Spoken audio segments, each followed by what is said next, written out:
All right, getting things started here. This is Chiefs football. They're going to hand it off to Isaiah Rios, who's going to get off of me. Gets upfield. Going to take it all the way to the house. 65-yard touchdown run by Isaiah Rios for the Lakeview Chiefs. They're up 7-0 over Pecos early in this one. Here we go. It's all tied up at 7. Lakeview ball. Alvizo's going to look deep. Going to sling it, but Noah Fernandez for the Eagles is going to step in front, take it away. Pecos takes over the ball. Here we go. Pecos football here. Quarterback's going to look, going to throw it deep, just like Alvizo did, but number 17, that's Roman Garcia, is going to snag it. Chiefs football all over again. Here we go. Chiefs threatening here. This is Alvizo. He's going to hit Braylon White over the middle, in for the touchdown. Chiefs are up 14-7 with 1:13 left in the first. Here we go. 2 seconds left on the clock in the first half. He heaves it deep to the end zone. DJ Munoz grabs himself a touchdown, loses his helmet and everything. Fired up. Chiefs up 21-7 at the break. Starting to put it on the Eagles pretty well here. 8:25 in the third. Alvizo finds Daniel Alvarez for the touchdown. Chiefs are pulling away in this one, 28-7. Getting in here, this is the fourth quarter, 9:05 left, 35-14. Pecos needs to have something happen here, but Michael Garcia's going to throw it to Evan Gallegos for the Chiefs. He's going to pick it. Chiefs take over the football. Great game so far, and here we go, end of the game. Alvizo's just going to keep this one to himself. He's going to get in for the touchdown on this. Lakeview wins 42-14, first winning season in 21 years. Still work to be done, though. Here is head coach Hector Guevara. All right, Coach, crazy night overall, but y'all came out, you took care of business, had a couple turnovers, but overall a very dominant victory. Just give me your overall thoughts. It's give it all the credit to the kids, man. And, they stuck with it, they stayed focused. Chris did a great job moving the chains. Isaiah ran the ball well. Lyman did great. Defense stepped up big time. It was an overall win. It was good. It was good. It was a good job by all three phases of the game. Coach, 1-0 in district. That top playoff seeding in a district championship is not out of your grasp. What's the message to the guys? Hey, great job tonight, man.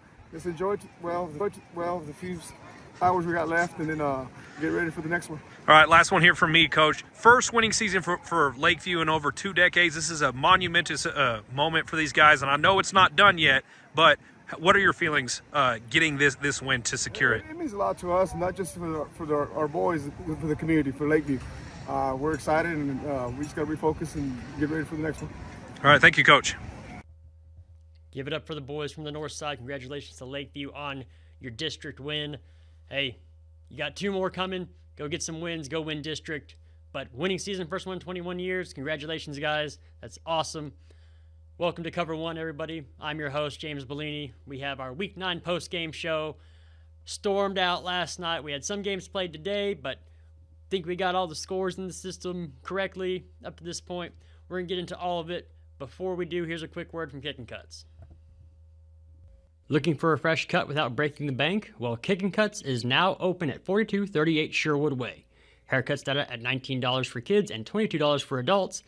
They offer hot towels, beard detailings, multiple discounts, and they also sell hard-to-find hair care products. Kickin' Cuts is locally owned, and they're ready to get you looking sharp at an affordable price. Kickin' Cuts, located at 4238 Sherwood Way in San Angelo. All right, Central was one of those teams that got pushed to today. Our man Ryan Chadwick, who did the lion's share of the work, he covered 3 games for us. But Central played today. They played the Midland Bulldogs. We're going to get into the highlights right now. All right, the Midland drive ended with a field goal, so Bobcats down 3-0. Zay Johnson gets around in for the touchdown. Bobcats lead 7-3, about 3.5 left in the first quarter. Quick turnaround for the Bulldogs here. This is Isaiah Miller. He's going to pound in for a touchdown. Bulldogs pull ahead 10-7 with 2:05 left in the first quarter. Bobcats were stopped on 4th down, so Bulldog football. This is Holt Howard. He's going to pull it. He's going to get around for the touchdown. Midland leads 17-7 early in the second. Some back and forth, but with 2:12 left, Micah finds Gabriel Garcia for the toe tap touchdown. Bobcats cut the lead 17-14. They would tie it up before the half, and then he'd find Garcia again. Bobcats end up leading 24-17. About 1:14 left in the third quarter. This is Keandre Garnett. He comes out of the backfield in for the touchdown. We're all tied up at 24-24, but a field goal gives the Bobcats the lead 27-24. And this is Elijah Allen. He's going to get down to the goal line. He's going to set up a Zay Johnson touchdown. Bobcats lead with 2:14, 34-24. Midland field goal cuts the lead 34-27. They would try an onside, but Micah Smith is going to kneel this one out. And the Bobcats are victorious. They get their first district win of the year on a Saturday. Game got rained out last night, so Midland had to come back. But congratulations to the Bobcats. Here is Coach Smith. All right, I'm here with Coach Mark Smith after the victory over Midland High. Coach, it was a tough game all throughout, but the Bobcats held tough in the second half to take that lead and eventually win it. Give me your overall thoughts. A great team victory. You know, that put us in great position. We told the guys all week long, we played 2 really good, tough games to open district. We put it together tonight. Things that went back and forth a little bit, that's 2-6-7. All of these are 48-minute fist fights. I'm so proud of this team, the way we ran the ball, the way we limited them running the ball in a very tough offense. It was a great team victory. Coach, especially after the rain delay and then the cancellation last night, there's all these distractions, but it seems like your guys showed up ready to play and you really proved it out on the field. We did. You know, our guys, the external factors, you cannot allow those to affect your performance in the game, whether we come back the next day, whatever it may be. These guys just focus and they keep their intensity, the mental intensity right where it needs to be, and they executed tonight in the moments when we needed it. Coach, how are we going to use this momentum moving forward? You played 2 really tough teams to start district, but you got that off your back with the win over Midland High. What's next? Well, go prepare to go win the next one. That's what we need to do. We got to play our best football next Friday night. We'll be on the road, another opponent in this district, and they're all tough games. We got to go find a way to win that one. All right, Coach, congrats and enjoy the win. Go Bobcats. Congratulations to the Central Bobcats. Big win today. On a weird, it's weird when you're supposed to play on Friday and storms hit and it gets pushed to Saturday. It kind of throws you off a little bit. But the Bobcats stayed home. They got the victory. And our Chadwick, he also talked to Micah Smith, the quarterback. We're here that real fast. Joining me now is QB1 for the Central Bobcats, Micah Smith. Played a great game today. Micah, first off, give me your overall thoughts on your team's performance. I thought we played great. We did what we needed to win. I think everybody was making plays all around the field. Offensive line stepped up. The running backs ran the ball great, and the receivers were getting open. On defense, man, that offense that Midland High ran is really tough to stop, but it seems like in that second half, the defense really buckled down and figured out a way to get off the field. Shout out your defense. Yes, sir. I mean, they found a way. They're competitors, man. It's just, that was huge. Getting us back the ball, and then we got to go do our job, and it started with them. All right, walk me through that 4th and 7 that you converted with your legs in there in the 4th quarter. You don't convert that. The Bobcats are in a really bad spot in that point in the game. Truly, I believe that was the difference in the game when you converted that 4th and 7. Yes, sir. It was an awesome play. I mean, the O-line had a great pass pro. It kind of got cloudy, and I just found a lane. And luckily, my receivers, they're some dogs, so they're down there blocking too, and we got the first down. Was that one of those where did you think you were going to run that from the get-go, or were you actually trying to be like, oh, I'm going to find someone open? We're trying to pass right there, but you know what? We'll take what they give us, and we're just glad to win. All right, Micah, well, congrats on your first district win and a defining moment in this ball game. You're our player of the game today, man, so enjoy it. Yes, sir. Thank you. There you have it. Congratulations, Micah. Big win for you guys. Also, you got 2 games left. You got one against Odessa, and you got Wolford Friendship. Go get some wins. Go make a run at the playoffs. Just congrats all around. Awesome win for you guys. Speaking of awesome, I went out to Water Valley last night. Game didn't start till like 9 o'clock. Water Valley, Robert Lee. This was number 2 versus number 5. This was a huge matchup. I don't think I've ever seen a district game that had number 2, number 5 like this. And storm came in, obviously. Field was wet, and it's a grass field, so it's pretty torn up after the night. But let's just get right into the highlights. All right, into the greatest gladiator match of all time, Water Valley versus Robert Lee. This is Landon Lacey. He's going to find Rhett Dickinson downfield for the score. Wildcats lead 6-0 with 6 minutes left in the first quarter. They get it started. Here we go. Brennan Sherwood slipped up. Wildcats ended up taking over. This is Landon Lacey again. And he's just, that's not Landon. He's just going to find Rhett Dickinson across the middle. After attempt is good. Water Valley leads 14-0. 2:53 left in first here. This is the Steers threatening. They try to pitch it, but it gets fumbled. Water Valley takes over at the end of the first quarter. Here you go, about 7 minutes left in the first half. Lacey, he's just going to take the snap here. He's going to hand it off to Boston Weiss. Gets upfield, walks in for the score. Water Valley leads 22-0. Robert Lee has had enough of that, though. They're tired of that goose egg. Sherwood, he's going to find Noah Gonzalez downfield for the long touchdown. Steers on the board, 22-8, 4:14 left in the half.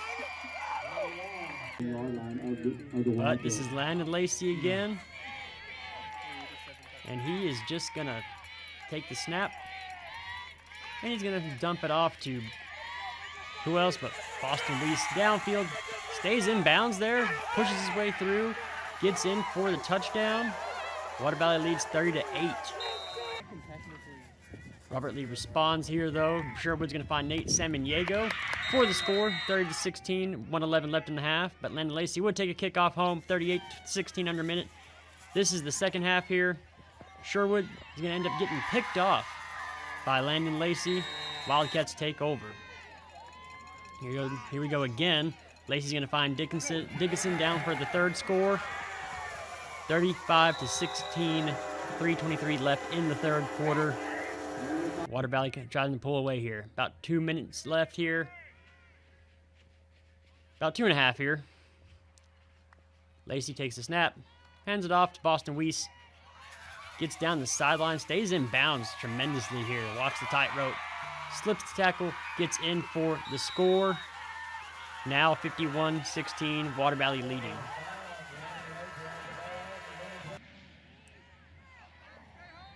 About 8.5 left. And this is Josh Garces just going to run in for the score here. 51-22. Water Valley still leading, but Robert Lee trying to get back into it. And you can make it 4. 4 for Dickinson.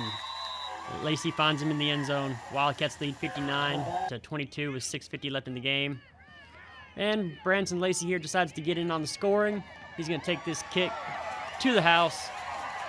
Water Valley wins this one. Great game on a stormy night. Got a late start there, but Water Valley wins it. Final score of that one was actually 67-30. Said score twice, but hey, Robert Lee just had an off night. You know, Brendan Sherwood was trying to make it happen, but slipped a couple times. I can't wait for this rematch. There's going to be a rematch in the playoffs, and it's going to be an incredible game. I'm hoping it'll be dry that weekend because teams had some slips out there and things that wouldn't happen if the field wasn't wet. And I'm really excited about this rematch coming up. Hopefully, probably week 3 of the playoffs. And we're getting some wall highlights. Before we do, though, here's a quick word from Shelburne Financial. At Shelburne Financial, you are more than just a number. They will help you plan for retirement, prepare tax documents, and more. Whether you're looking to grow your savings or plan for your future, the experienced team at Shelburne Financial is here to help you and guide you every step of the way. Give them a call at 944-9447 or head over to 3177 Executive Drive and invest in your future. Chadwick also went out to Wall last night. It was weird. I was going to go to Wall. Ernesto was going to go to Wall. Game kept getting pushed. I was first supposed to go to early. That game ended up getting canceled. I only made it to Ballinger. It took me an hour because the storm was so bad. People were pulling off the side of the road. People were running flashers the entire way. Made it to Ballinger. I'm like, you know what? I'm just going to go back. Went out to Wall. Wall ended up getting pushed. They played Grape Creek, and Wall put it on them pretty good. We're going to get to the highlights right now.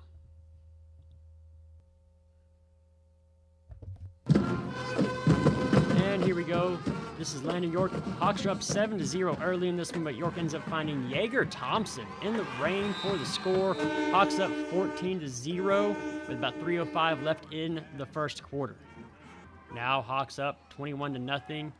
Yeager gets his third touchdown of the night here. He catches it, gets upfield, gets in for the touchdown. Hawks lead 28-0 with about 1.5 minutes left before halftime. Here we are, about 7:30 left in the third quarter. York's going to find Evan Bailey. He gets in for the score here. Hawks take a 35-0 lead over Grape Creek. And next Hawk possession, York hits Kellen Oliver on the screen. He gets upfield, gets in across the goal line for the touchdown. This game ended up getting called early due to the lightning, but the Hawks stay undefeated. They beat Grape Creek 42-0. And Reed Robertson actually had a touchdown there at the end before the game was called. So 48-0, Wall wins. They are undefeated still and obviously in district. I don't even think they're really fun to cover anymore, man. They just keep putting it on teams, and it seems they've kind of worked out all the kinks and they figured it out. Doesn't matter if Lightning delays you or not. They're gonna get out there and they're gonna put up points. And Grape Creek had some trouble. Had some fumbles, couldn't catch a break, and this game just didn't quite work out for them. But hey, got 2 more games. No, you have Merkel. You have Merkel left. Go beat Merkel. Go get in the playoffs and go make a name for the Grape Creek Eagles. Because y'all are there. Y'all are, Coahoma. It comes down to you make 2 tackles. That game could be different. So go beat Merkel, and you can have you probably get a district or a by-district win there in that first round. And we're going to hear a quick word from Angela MRI. When we come back, we'll have scores. Have you ever needed an MRI? Do you know someone that needs an MRI? And did you know that you have a choice? When your doctor orders an MRI, tell them that you choose Angelo MRI. The founders of Angelo MRI started Angelo MRI when they faced the high cost of MRIs from traditional medical facilities. That's why Angelo MRI offers a better way, a high-quality MRI for just $5.95. And Angelo MRI accepts all insurance, saving you time and money. It's your health, your money, and your choice. Angelo MRI, 4114 South Jackson in San Angelo, or look them up at angelomri.com. Remember, when your doctor orders an MRI, tell them that you choose Angelo MRI. All right, Brady Early was played today. Brady beat Early 21-15. Central beat Midland 34-27. That game ended up getting canceled. Brackfield's actually an 11-man team. Gordon, I don't know why Gordon does that. I guess Gordon's just trying to flex on everybody.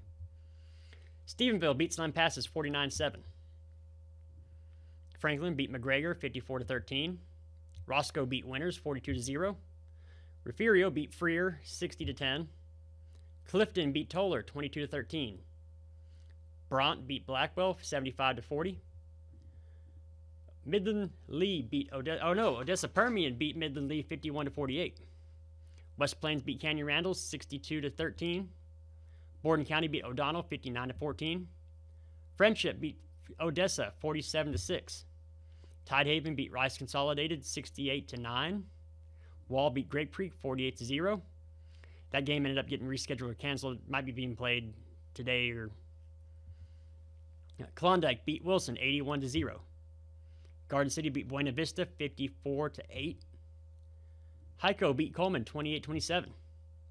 Iran beat McCamey 72-34. Merkel beat Stanton 48-9. Forsan beat Cristobal 21-7. Clyde beat Sweetwater 27-20. Jim Ned beat San Angelo TLCA 50-0. Water Valley beat Robert Lee 67-30. Sorry. Hamlin beat Miles 28-0. Sonora beat Reagan County 38-14. Cisco beat Hawley 29-26. Probably a great game right there. Galena Park North Shore beat Humboldt Atascocita 47-28. Bremen beat Chilton 48-22. Post beat New Home 28-27. Andrews beat Big Spring 28-20. Lake Travis beat Austin Westlake 31-10. Breckenridge beat Comanche 12-0. Strawn beat Throckmorton 61-0. Poth beat Natalia 64-0. Stratford beat Bovina 56-12. Idalou beat Littlefield 42-7. Columbus beat Hitchcock 26-7. Panhandle beat Sunray 77-7. Midland Greenwood beat Fort Stockton 56-7. May shut out Santa Ana 52-0. Wink shut out Sterling City 49-0.